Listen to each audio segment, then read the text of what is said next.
Comienza otra semana. Son más de las 11.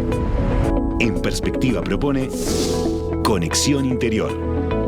Es una presentación de ADP, Agronegocios del Plata. Erro, cumpliendo 75 años junto al productor uruguayo. Y Surco Seguros, en sus 30 años, vos en lo importante. Gustavo Gariboto, buenos días. Gastón, audiencia, buenos días, ¿qué tal? ¿Cómo andan? Muy bien por acá, muy bien. Me estabas comentando que te cayó, esta agua que cayó te vino bien. Todavía no es suficiente, pero te vino bien, me decías, ¿no? Exacto, en esta zona de Rocha, yo te comentaba, Gastón, llovieron a lo largo de 2, 3 días unos 40 milímetros bien suavecitos, que es un poco lo ideal cuando uno no precisa juntar agua en tajamares, en azudes, en ese tipo de cosas. Como es mi caso, lo que se precisa es que esa agua caiga suavecito para que entre lo más posible en el perfil del suelo, que como se acuerdan estuvimos hablando que es lo que en todo el país está en rojo, es decir, el agua que se acumula en el perfil del suelo está en rojo y las lluvias fueron en general, y vamos a hablar de eso casi de manera ineludible, Gastón, ¿no? Vamos a tener que hablar un poquito de la sequía, pero ya no mirando hacia atrás, sino un poquito hacia adelante. Pero bueno, pareciera que empezó a destaparse. Bien, que era me decías que era eso lo que se precisaba, ¿no? Que se destapara, no que cayera así una bomba de agua, sino que se Claro, destapara, que fuera esto empezara a ir cayendo.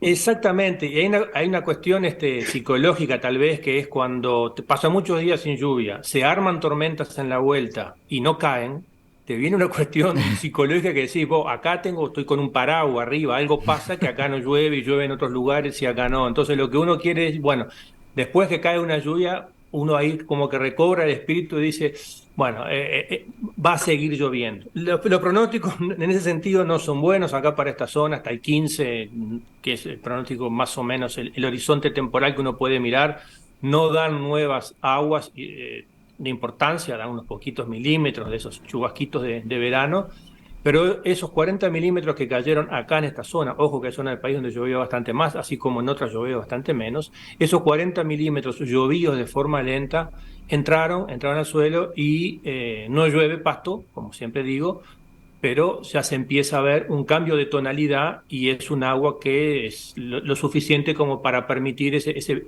pequeño incipiente rebrote de las pasturas, que es un poco lo que se precisa de manera urgente ya pensando en el otoño y el próximo invierno. Pero tenemos un invitado, ¿verdad? Exactamente, y como yo te adelantaba, Gastón, la idea es un poco, es ineludible el tema de la sequía. Vamos a hacer un rápido paneo en base a su conocimiento, experiencia, y porque además recorre todo el país, de cuál es la situación, pero no quedarnos en eso, sino tratar de pensar, bueno, ¿y ahora qué?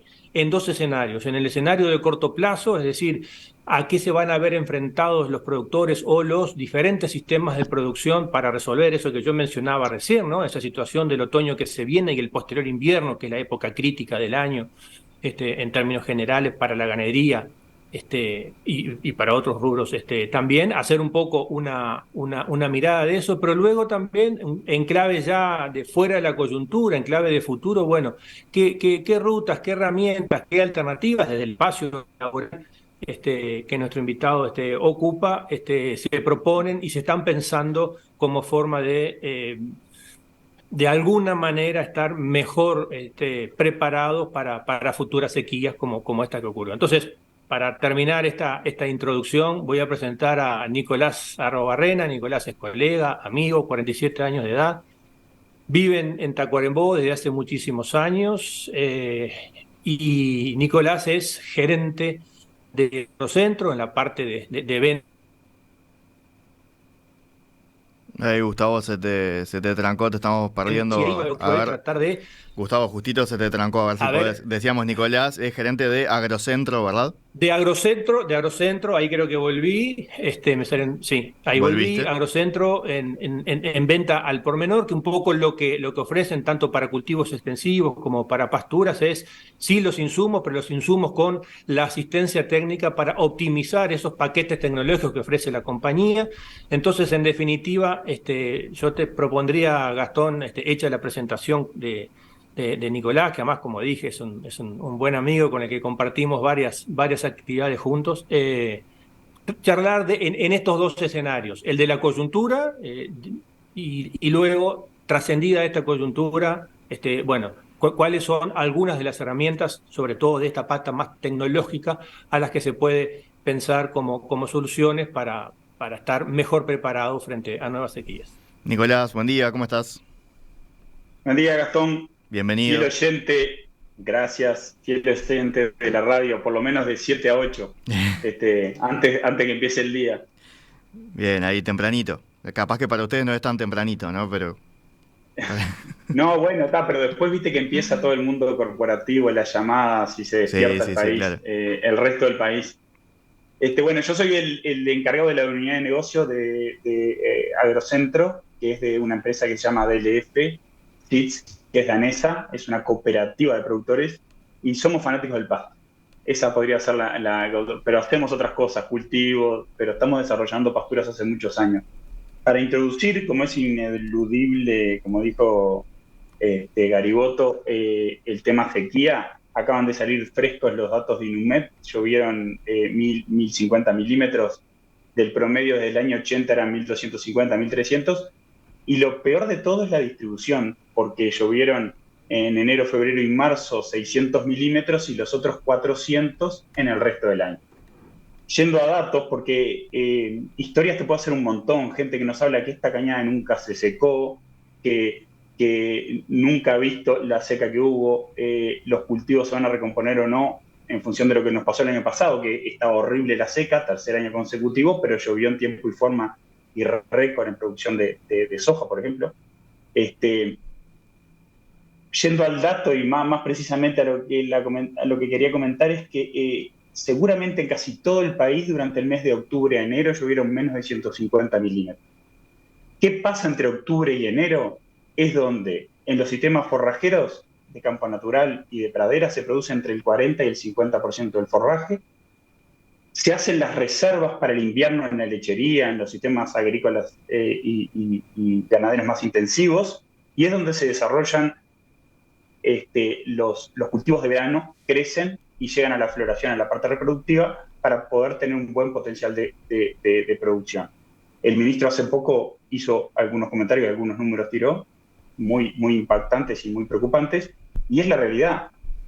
Estamos frente a una situación extremadamente compleja, donde esto ya no es, me contó fulanito tal que esta cañada hace 50 años no se seca. Es un problema bastante complicado.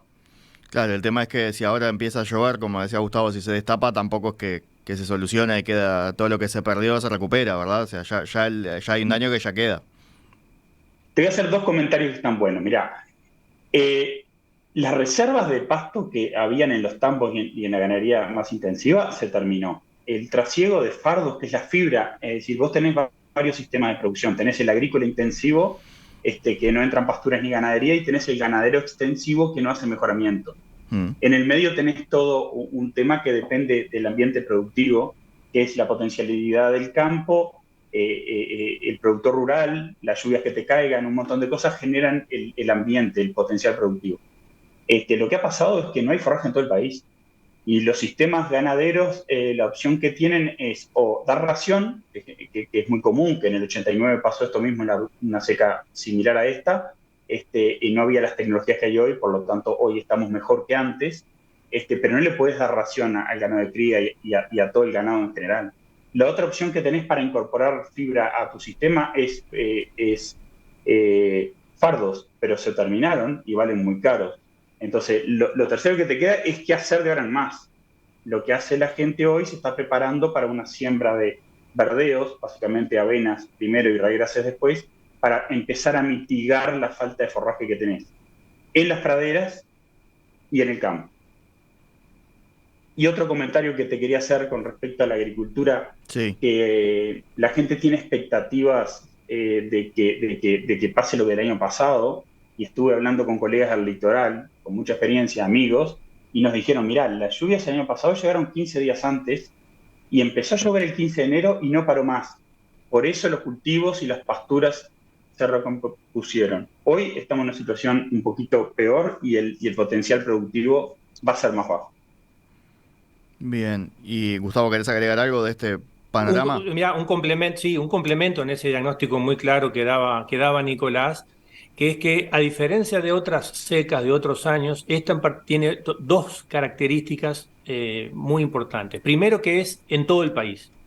Muchas veces las sequías anteriores eran en el norte y no en el sur, o viceversa, lo cual hace que permita dos estrategias. Una es la de mandar animales a venta, pastoreo, a lo que sea, de una región en la que no llovió a aquella región en la cual llovió. Y la otra es este trasiego de fardos, ¿no? Que es esa fibra, que es lo que el rumiante precisa comer, que haya disponibilidad de ellos, porque en aquellos lugares en los cuales llovió, el ganado pastorea directamente y por lo tanto esas reservas están libres, llamémosle así, para ser entregadas al mercado. Lo cual de todas maneras es un costo adicional para el productor y genera una cantidad de descalabros. Pero la otra característica, además compleja, es que esta sequía no solo es en Uruguay, en todo el país, sino que es en toda la región, lo cual también limita, como en otras ocasiones se hace, la importación de algunos suplementos, por ejemplo, de la Argentina, como clásicamente hicimos en otros momentos, porque Argentina también está en seca. Entonces, y por lo tanto con una crisis,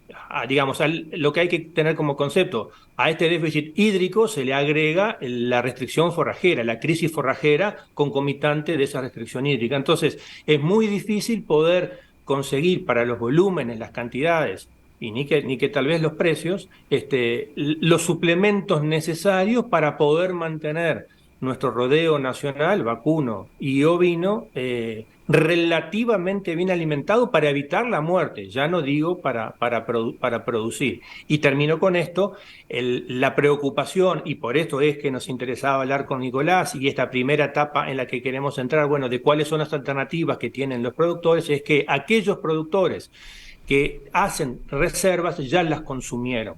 Si las reservas que son para el invierno, que es con lo que tú balanceás el déficit forrajero natural de todos los inviernos porque se produce menos, eso se hace capitalizando ese crecimiento de la primavera. Fue una mala primavera, hubo menos reserva, pero además ya la consumiste. Entonces, pongámonos en la cabeza del productor, que es el que gestiona esos recursos y que ahora dice, bueno, ya me comí las reservitas que tenía para el próximo invierno, que es con las que normalmente paso esa estación. ¿Qué es lo que tengo para hacer ahora, ya, en este momento? Y esa es la primera parte, Nicolás, y volvemos a vos, de que, bueno, un poco en función de los diferentes sistemas que vos también caracterizabas, ¿cuáles son las herramientas, las alternativas que tiene el productor para solucionar esa cuestión de cortísimo plazo, los próximos 2-3 meses? Bueno, está bueno y coincido en todo, y tal es así que la seca es regional, que hasta complicó la multiplicación de semillas que se usa mucho en el sur de Argentina por el ambiente que tienen. Es decir, estamos frente a una situación compleja. Lo que está haciendo el productor, bueno, nosotros tenemos un ciclo de jornadas que arrancamos justamente con eso, las herramientas que tiene el productor para empezar a mitigar el problema forrajero. Lo que todo el mundo hace generalmente temprano es las siembras de avena. La avena es un verdeo anual que lo plantás, lo comés y después se muere, que crece muy rápido, justamente por ser anual. Después vienen las siembras de ryegrasses. Y después el productor, lo otro que tiene que ver es qué le quedó de su base forrajera sembrada. Porque en el campo natural no hay pasto. Y si vos no alivias, por más que llueva, como todo el mundo dice, no llueve pasto, si vos no alivias la carga que tenés en el campo natural, por más que llueva, no va a crecer previo al invierno. Vos necesitas hacer una pequeña reserva de forraje en pie para pasar las vacas en el invierno. Entonces, hoy las alternativas más claras que tenemos y que todos nuestros clientes lo están haciendo y los productores es tratar de sembrar temprano las avenas, después los ryegrasses y después ver qué les pasa con las praderas perennes, que son en base a gramíneas generalmente, para ver qué quedó, para ver qué solución le dan a eso.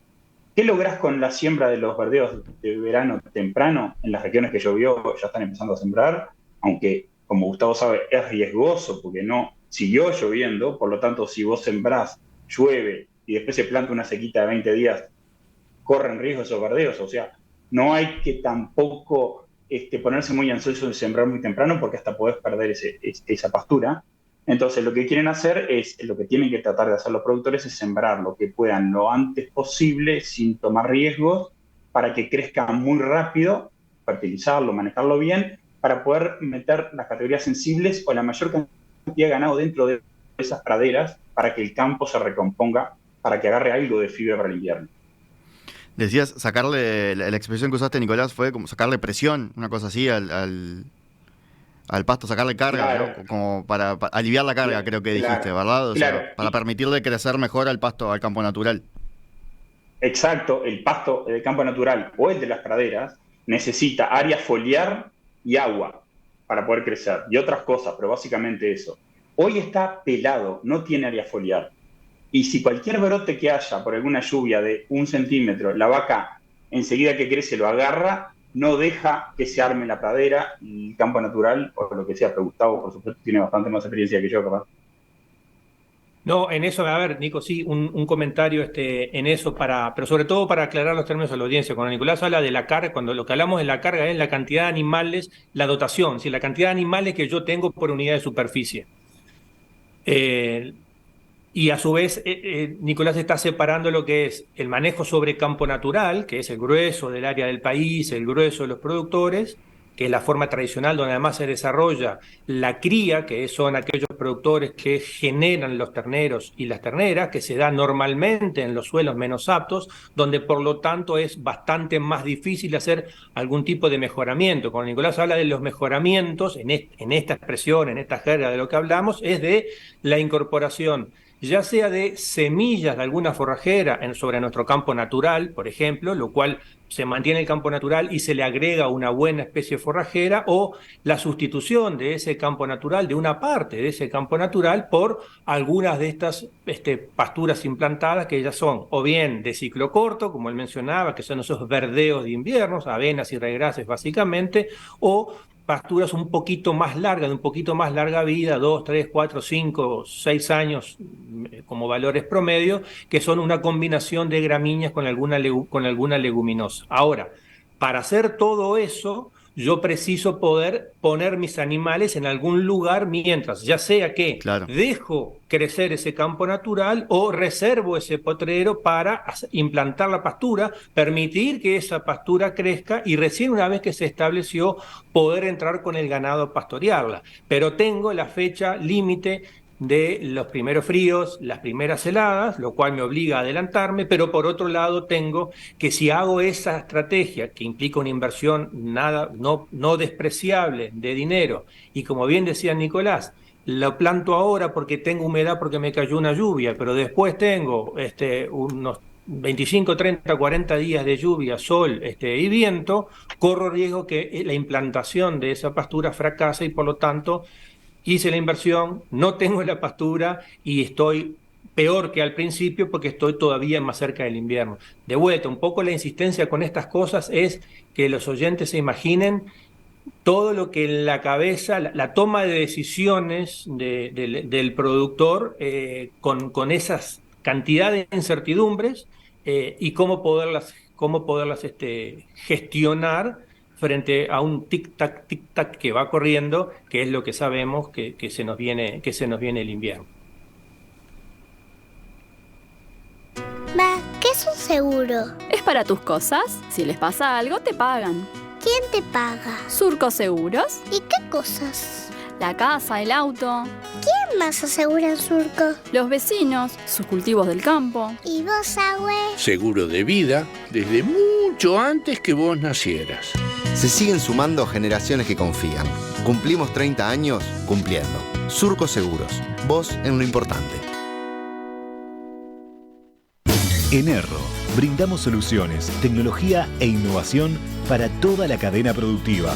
Somos una empresa pujante que trabajamos arduamente en la alianza con las marcas líderes en el mundo para satisfacer las demandas del mercado actual. Erro, una empresa 100% familiar cumpliendo 75 años junto al productor uruguayo. Gustavo, ¿te parece ahora si salimos de la coyuntura y miramos un poco más para adelante?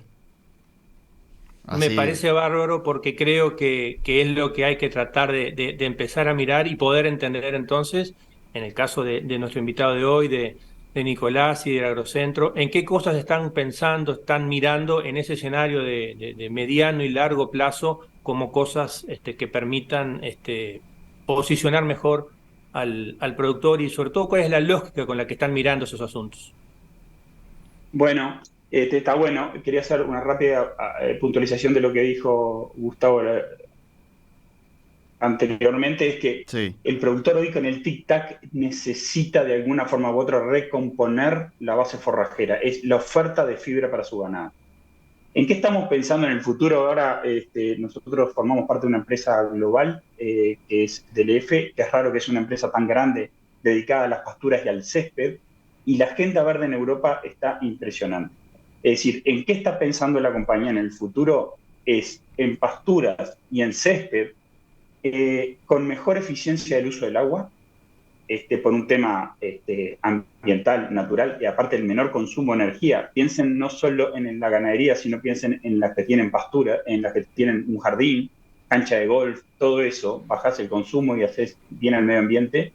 La eficiencia de uso de de los nutrientes de todas las especies, especialmente nitrógeno de vuelta por un tema ambiental. Y la tercera es la eficiencia del uso del pasto. Lo voy a decir simple. Es decir, si con 10 kilos de pasto, si con 12 kilos de pasto vos producís 1 kilo de carne y podés bajar a que con 9 kilos de pasto, consumiendo los mismos recursos, produzcas ese mismo kilo de carne, vos por kilo de producto que producís, para que sea simple, 1 kilo de carne, vas a consumir menos nutrientes, vas a liberar menos CO2, vas a consumir menos agua. Entonces, toda la empresa y el mundo, y he viajado por suerte estos últimos años, están pensando en eso, en la eficiencia del uso de los nutrientes, del agua y de la transformación del pasto a la carne. Y la genética animal está haciendo algo parecido también. La verdad que llama la atención la innovación y el mundo europeo, cómo está pensando en eso. En los pastos, en los céspedes, siembran microleguminosas que no las ves, pero producen nitrógeno, que lo fijan del ambiente gratis, por lo tanto tú no tenés que fertilizar los canteros, las canchas de golf, los estadios, lo tenés que fertilizar menos, y eso hace que sea mucho más amigable con el medio ambiente. En eso estamos.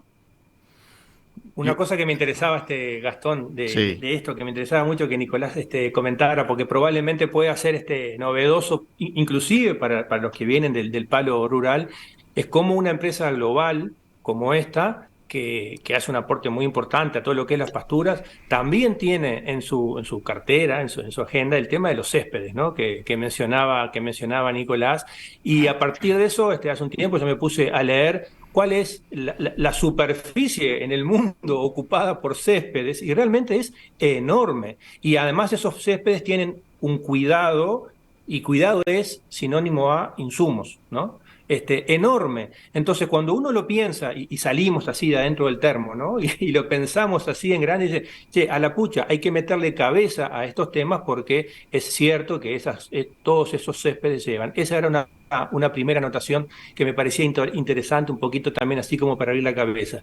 Y la otra que veo como muy, muy importante era lo que mencionaba Nicolás, es decir, especies por mejoramiento genético de pasturas, de forrajes, que permitan hacer un mejor aprovechamiento del agua, y eso va de la mano, muy seguramente, vos me corregirás, Nicolás, de mejorar la exploración radicular que tengan esas especies, por ejemplo, que a su vez les permita una mejor tolerancia en los momentos de sequía, sin perder producción o manteniendo lámina, es decir, la hoja, que es lo que el animal consume, pero además, muy importante, esa mayor eficiencia en el uso de los nutrientes en general, pero en particular el nitrógeno por dos razones. Primero, porque el nitrógeno es uno de los principales contaminantes, ya sabemos lo que ocurre en los cursos de agua en Europa, en Estados Unidos, en Nueva Zelanda, por el exceso y abusivo uso de nitrógeno, porque a su vez las gramíneas responden casi linealmente a la adición de nitrógeno. Entonces, es muy tentador para un productor,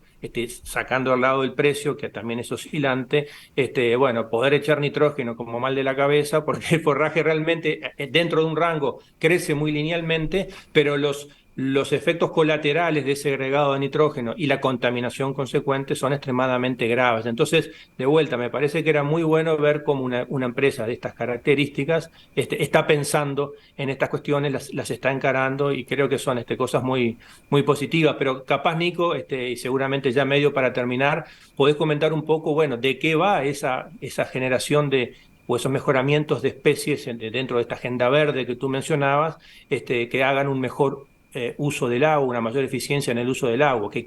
¿Cómo es que logramos que logran ese tipo de especies? Bueno, primero por selección genética, pero sin híbridos, porque en pasturas no se puede hacer por ahora, o se hace muy, muy poco, sino se hace seleccionando por selección pura. Pero yo siempre...